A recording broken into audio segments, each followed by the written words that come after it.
하나님 말씀 요한복음 4장 43절부터 54절까지.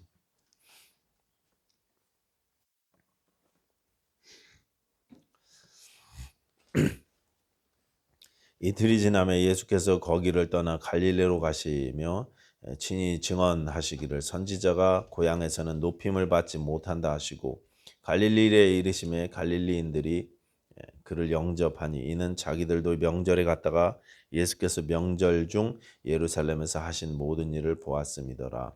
예수께서 다시 갈릴리 가나에 이르시니 전에 물로 포도주를 만드신 곳이라. 왕의 신하가 있어 그의 아들이 가버나움에서 병들었더니 그가 예수께서 유대로부터 갈릴리로 오셨다는 것을 듣고 가서 청하되 내려오셔서 내 아들의 병을 고쳐 주소서 하니 그가 거의 죽게 되었음이라. 예수께서 이르시되 너희는 표적과 기사를 보지 못하면 도무지 믿지 아니하리라. 신하가 이르되 주여 내 아이가 죽기 전에 내려오소서. 예수께서 이르시되 가라 내 아들이 살아있다 하시니 그 사람이 예수께서 하신 말씀을 믿고 가더니 내려가는 길에서 그 종들이 오다가 만나서 아이가 살아있다 하거늘 그 낳기 시작한 때를 물은즉 어제 7시에 열기가 떨어졌나이다 하는지라. 그의 아버지가 예수께서 내 아들이 살아있다 말씀하신 그때인 줄 알고 자기와 그 온 집안이 다 믿으니라. 이것은 예수께서 유대에서 갈릴리로 오신 후에 행하신 두 번째 표적이니라. 아멘.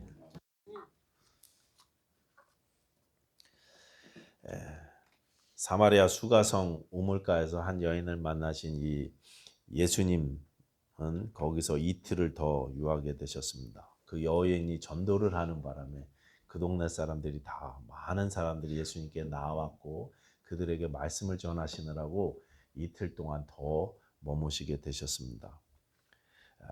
그렇게 이틀 동안 주님의 말씀을 들었던 사람들이 그 여인에게 나중에 뭐라고 이야기하냐면 이제 우리가 믿는 것은 네가 전해서 믿는 게 아니고 네 이야기를 듣고 믿는 게 아니라 우리가 주님께 직접 듣고 이분이 세상의 구주신 줄 알았다 이렇게 대답을 했습니다. 이제 다른 사람의 이야기를 듣고 믿는 게 아니라 내가 직접 듣고 믿는 것입니다. 다른 사람이 증언한 이야기를 전해준 예수를 듣는 게 아니라 예수님께 직접 내가 듣고 직접 예수님을 경험하는 것입니다. 이분이 구세주시구나. 이분이 하나님의 아들이시구나. 직접 깨닫는 것입니다. 우리도 누군가에게 전도를 받고 교회에 왔죠. 누군가의 인도하심을 받아서 신앙생활을 시작했죠. 처음에는 누군가 가르쳐준 예수를 알고 누군가에게 전해받은 예수를 믿는 마음이 조금씩 생기기 시작했지만 이제는 성장하면 내가 직접 예수님을 경험하고 내가 직접 예수님을 체험하면서 알기 시작하더라는 것입니다. 신앙의 다음 단계로 우리가 나아가는 것입니다. 친구가 전해주는 예수, 누군가 설교하는 그런 예수가 아니라 내가 직접 듣고 알게 되는 예수, 내가 직접 성경을 읽고 깨닫게 해주셔서 알게 되는 예수, 성경책 안에 글로 남아있는 예수가 아니라 매일의 삶 가운데 성령으로 지금 나와 함께 하셔서 체험케 하시는 예수, 나에게 그런 예수님이 되어야 할 줄로 믿습니다. 우리가 그렇게 자라가게 될 줄로 믿습니다. 너의 예수님이 아니라 나의 예수님이 되셔야 되는 것입니다. 교회의 예수님, 저 집사님의 예수님, 저 목자님의 예수님이 아니라 나의 구세주, 마땅히 우리의 신앙이 이렇게 성장해 가야 할 것입니다. 예수님은 그렇게 그곳 사마리아에서 이틀을 더 지내시고 이제 갈릴리 땅으로 가셨습니다. 갈릴리는 예수님의 본고장 나사렛이 있었던 곳이고 나중에 이사 가셔서 사역지의 본거지가 되었던 가버나움이 있던 그런 곳입니다. 지도를 펴놓고 보면 요즘 한창 레바논하고 이스라엘이 전쟁하지 않습니까? 그 국경지대 헤즈볼라하고 전쟁하는 그 국경지대에서 굉장히 가까운 곳입니다. 그곳으로 들어가셨더니 많은 갈릴리 사람들이 예수님을 환영했습니다. 그 사람들도 명절에 예루살렘에 올라갔다가 예수님이 행하시는 일도 봤고 예수님이 행하시는 말씀도 들었고 그분이 행하시는 표적도 보고 나서 큰 기대가 생겼기 때문이었습니다. 그렇게 갈릴리로 들어가셔서 처음 도착한 마을이 어디였습니까? 가나였습니다. 가나는 물로 포도주를 만든 사건이 있었던 곳이고 처음 이적이죠, 그게. 그리고 예수님께서 거기서 누군가를 만나게 되십니다. 예수님을 기다리고 있던 사람이 있었습니다. 46절, 47절 우리 다 같이 읽겠습니다. 46절부터 47절 다 같이 시작. 예수께서 다시 갈릴리 가나에 이르시니 전에 물로 포도주를 만드신 곳이라 왕의 신하가 있어 그의 아들이 가버나움에서 병들었더니 그가 예수께서 유대로부터 갈릴리로 오셨다는 것을 듣고 가서 청하되 내려오셔서 내 아들의 병을 고쳐주소서 하니 그가 거의 죽게 되었습니다. 왕의 신하가 자기 아들 때문에 가버나움에서 가나까지 찾아왔습니다. 여기 왕의 신하라는 말은 신분이 높은 왕의 집안 사람이라는 뜻도 되고 말 그대로 왕의 신하라는 뜻이기도 합니다. 아주 지체 높은 사람이었습니다. 여기서 말하는 왕은 당시에 갈릴리하고 베레아 지방을 다스리던 헤롯 안티파스였습니다. 이 사람은 자기 부인을 강제 이혼시켰고 내쫓고 그리고 나서 자기 이복 동생의 부인을 빼앗았던 사람이죠. 그 일 때문에 침례 요한에게 책망받았던 그 사람, 우리가 잘 아는 그 사람입니다. 절대 권력을 가지고 자기 마음대로 휘둘렀던 사람이고 그의 아버지 헤롯 대왕만큼이나 잔인했던 왕, 그가 이 헤롯 안티파스였습니다. 복음서에 나오는 헤롯은 전부 다 이 사람이에요. 예수님 탄생 때 헤롯 빼고 전부 다 헤롯 그런 사람입니다. 물론 사도행전에 나오는 헤롯은 또 이 사람의 조카죠. 다른 헤롯이지만 복음서에 나오는 헤롯은 다 이 사람입니다. 그런데 그 왕의 신하가, 그 헤롯의 신하가 지금 예수님께 찾아왔습니다.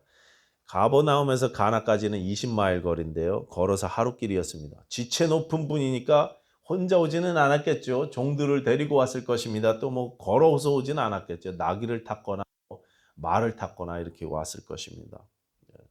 어쨌거나 꽤나 먼 거리를 예수님을 만나겠다고 찾아왔습니다. 근데 그가 온 이 길은요, 꽤 힘든 길이었습니다.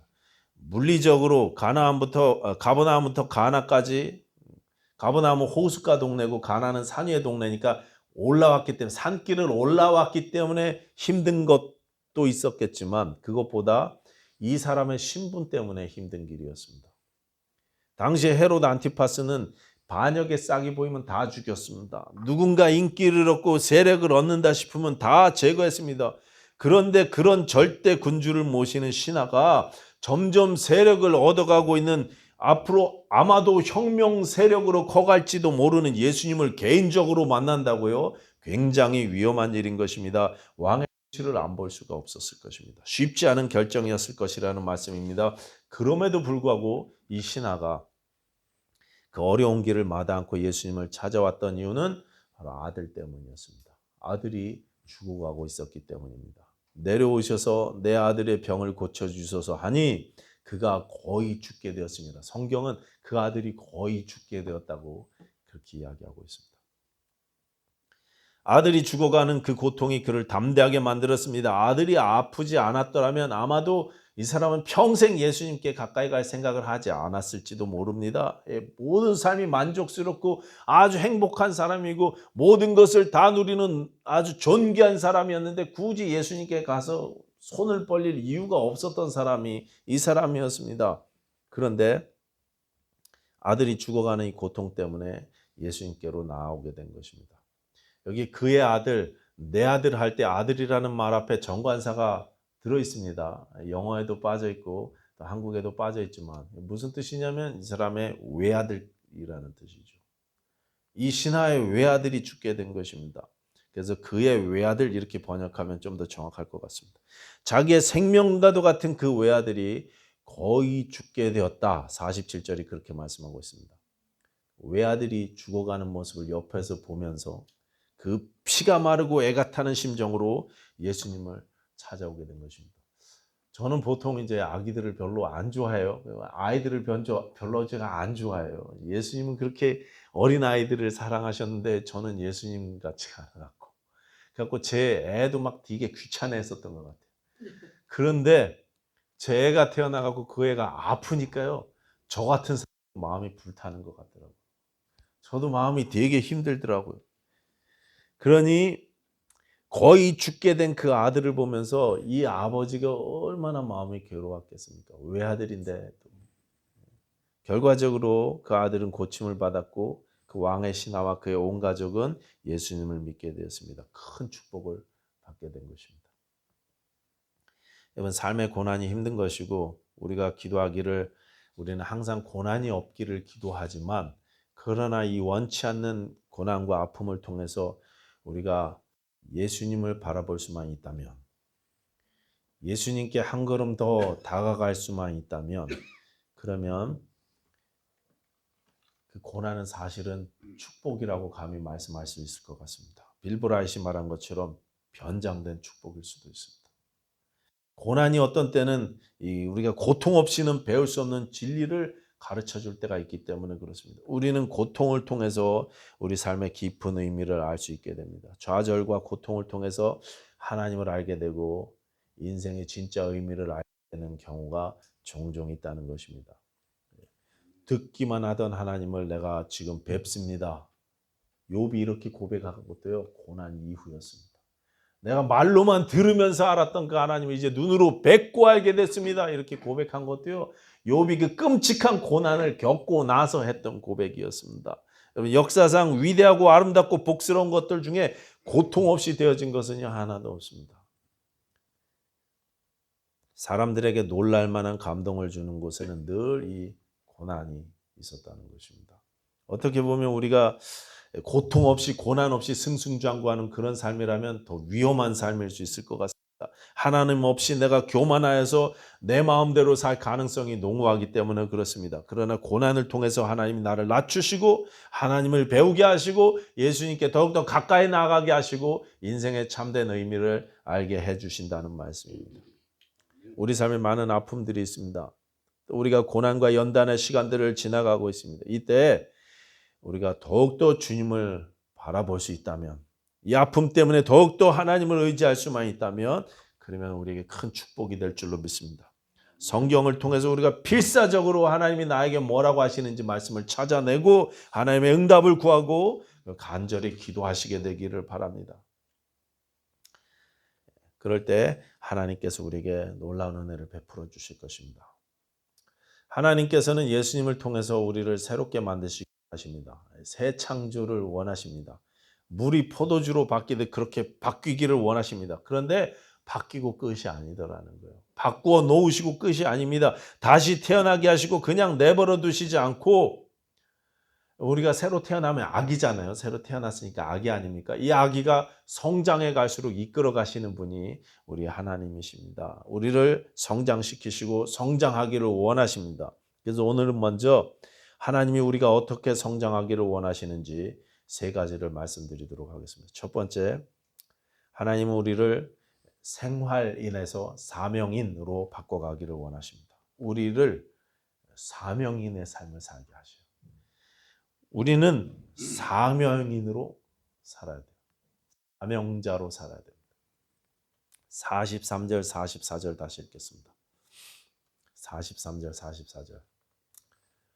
시작. 이틀이 지남에 예수께서 거기를 떠나 갈릴리로 가시며 친히 증언하시기를 선지자가 고향에서는 높임을 받지 못한다 하시고, 사마리아를 떠나서 지금 당신의 고향 땅으로 들어가시는데, 들어가시면서 선지자가 고향에서는 존경받지 못한다는 이 속담을 인용하셨습니다. 그런 말씀을 하시면서 고향으로 들어가셨는데 44절에 친히 증언하시기를 이라는 말 앞에 원래 왜냐하면 이런 말이 있거든요. 왜냐하면 이런 말인데 너무 이상해서 한국말은 빠져 있고 영어 성경엔 그냥 for라는 전치사를 그냥 탁 덧붙여 놨습니다. 그 단어를 넣어서 읽어보면 너무 이상하죠. 선지자는 고향에서 높임을 받지 못하기 때문에, 왜냐하면 높임을 받지 못하기 때문에 그 다음에 갈릴리로 가셨다, 이런 뜻이 되기 때문에 이상합니다. 고향에서 대접받지 못하기 때문에 고향으로 가셨다는 거죠. 대접받지 못하면 다른 곳으로 가셔야죠. 나를 대접해 주시는 곳으로 가셔야죠. 더 효과가 좋고 사역의 열매가 많은 곳으로 가셔야죠. 그런데 나를 인정하지 않고 대접해 주지 않는 고향으로, 인정해 주지 않고 대접해 주지 않기 때문에 가셨다는 것입니다. 이상하죠? 근데 여러분, 이 이 앞에 있는 이 가르라는 말은 무엇 때문에 이렇게도 해석되지만 무엇에도 불구하고 그러나 이렇게도 해석됩니다. 여기서는 이런 뜻으로 읽어야 될 것 같아요. 그러니까 선지자는 고향에서 높임을 받지 못하지만 그것을 아시지만 그럼에도 불구하고 고향으로 들어가셨다 이런 뜻입니다. 당신이 진실되게 환영받지 못할 것을 아심에도 불구하고 그것으로 들어가셨다는 것입니다. 핍박받을 것을 아심에도 불구하고 그것으로 가셨어요.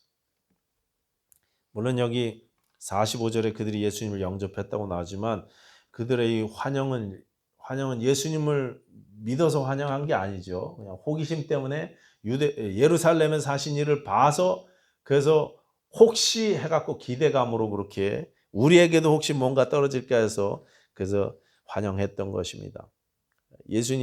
갈릴리는 예수님에게 호의적이지 않았다는 것을 우리가 이렇게 잘 알고 있습니다. 누가복음으로 이 당시의 기록을 보면 예수님을 그 마을이 서 있는 낭떠러지로 끌고 가서 밀어 떨어져 죽이려고까지 했던 사람이 갈릴리 사람들이었습니다. 그럼에도 불구하고 예수님은 고향 지방으로 들어가셨습니다. 왜요? 사명 때문에 그렇게 하셨습니다. 그것이 예수님의 사명 때문에. 예수님은 그곳에서 사역을 시작하셔서 이제 예루살렘까지 올라가셔야 됩니다. 그것이 우리 주님께서 이 땅에 오신 목적이었습니다. 내게 주신 사명이기 때문에 들어가시는 것입니다. 사명을 가장 먼저 생각하시는 거예요. 그러니 여러분, 우리도 그렇게 하십시다. 그럼에도 불구하고 여러분 사명을 생각하십시다. 하나님이 내게 주신 가정과 교회를 먼저 생각하십시다. 그래서 내가 자존심 상해도 먼저 손을 내미시기 바랍니다. 내가 좀 기분이 상해도 관계 회복을 위해서 힘쓰시기 바랍니다. 가장 먼저 하나님이 내게 허락하신 사명을 생각하실 수 있는 저 여러분들 되시기 바랍니다. 내게 맡겨주신 일을 위해서 내가 무슨 일이든 하겠습니다. 예수님처럼 내가 손해가 돼도 하겠습니다 하는 결단이 우리 가운데 있었으면 좋겠습니다. 우리 인생의 목적이 무엇인지, 하나님이 내게 맡기신 일이 무엇인지 여러분 다시 한번 깊이 생각하시기 바랍니다. 하루하루 그냥 나의 만족과 나의 유익을 위해서만 사는 인생이 아니라 하나님을 위해서, 하나님 나라를 위해서 내게 맡겨주신 일을 위해서 사명인으로 사실 수 있는 저 여러분들 되시기를 축원합니다. 두 번째, 우리 삶에 오직 하나님만을 의지하도록 만들어 가십니다. 이 왕의 신하는 가장 무시무시했던 권력자를 섬기고 있었습니다. 그의 능력이면 뭐든지 다 할 수 있는 그런 왕이 헤롯이었습니다. 어제 큐티 말씀 본문이었죠. 이 헤롯이요, 침례 요한, 당시에 가장 인기를 누리던 그 침례 요한마저도 많은 사람의 지지를 받았던 사람인데 그분마저 끌어다가 그냥 어이없는 이유로 단칼에 목을 칠 수 있는 그런 사람이 헤롯이었습니다. 그러나 그가 사람의 목숨을 쉽게 빼앗을 수는 있었지만 사람을 살릴 수는 없었습니다. 왕의 신하가 가진 권력도 헤롯의 힘도 돈도 명예도 죽어가는 아들을 살릴 수는 없는 거예요.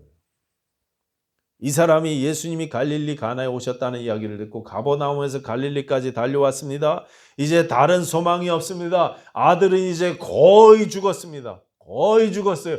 예수님이 노하시면, 예수님이 같이 내려가시지 않으면, 거절하시면, 아니 같이 내려가셔도 시간이 너무 지체되면 아들에게 소망이 없습니다. 끝입니다. 그래서 49절에 이렇게 말씀하시죠. 49절 다 같이 시작.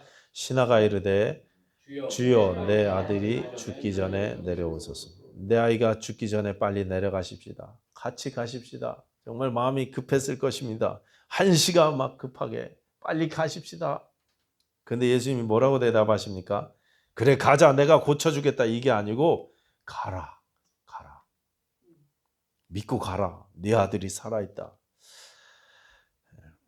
50절 말씀 보시면 이 사람이 예수님이 하신 그 말씀을 믿고 내려갔다고 됐습니다. 그런데 가버나움으로 내려가는 도중에 자기 집에서 온 종들을 만나고 있습니다. 그 종들이 하는 말이 당신 아들의 열이 떨어지고 회복되었다, 이렇게 막 기쁜 소식을 전하죠.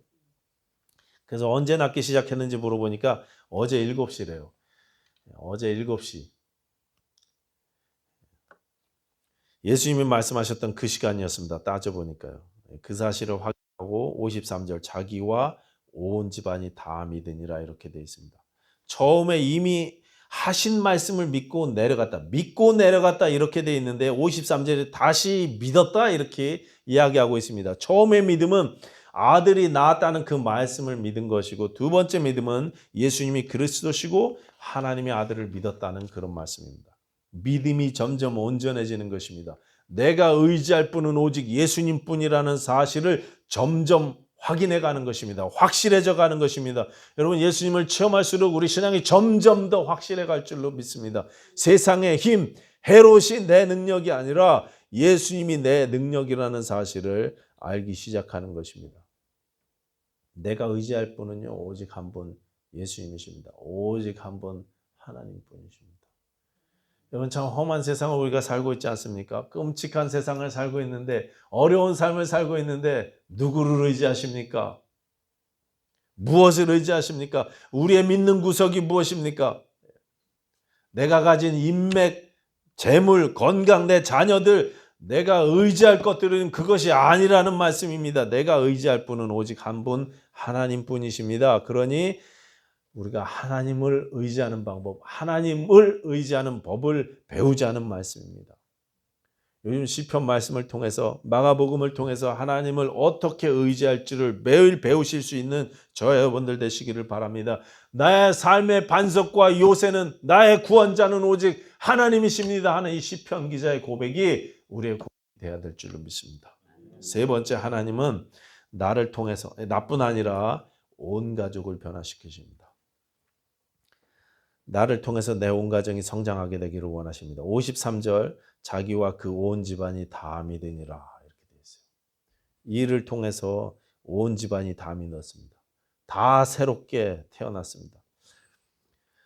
누가복음 8장 1절 2절에 보시면 예수님 사역, 갈릴리 초기 사역에 예수님을 따라다녔던 사람들이 나오는데, 남자들 12제자를 중심으로 남자들도 있었고, 그리고 그 12제자 외에 여성 성도님들 이야기들이 또 나와요. 많은 여자들도 예수님을 따라다녔는데, 이 많은 여자들은 특히 자기들의 소유로 예수님의 일행을 섬겼다 이렇게 나옵니다. 그런데 이 많은 여성분들 중에 3명의 이름이 기록되어 있습니다.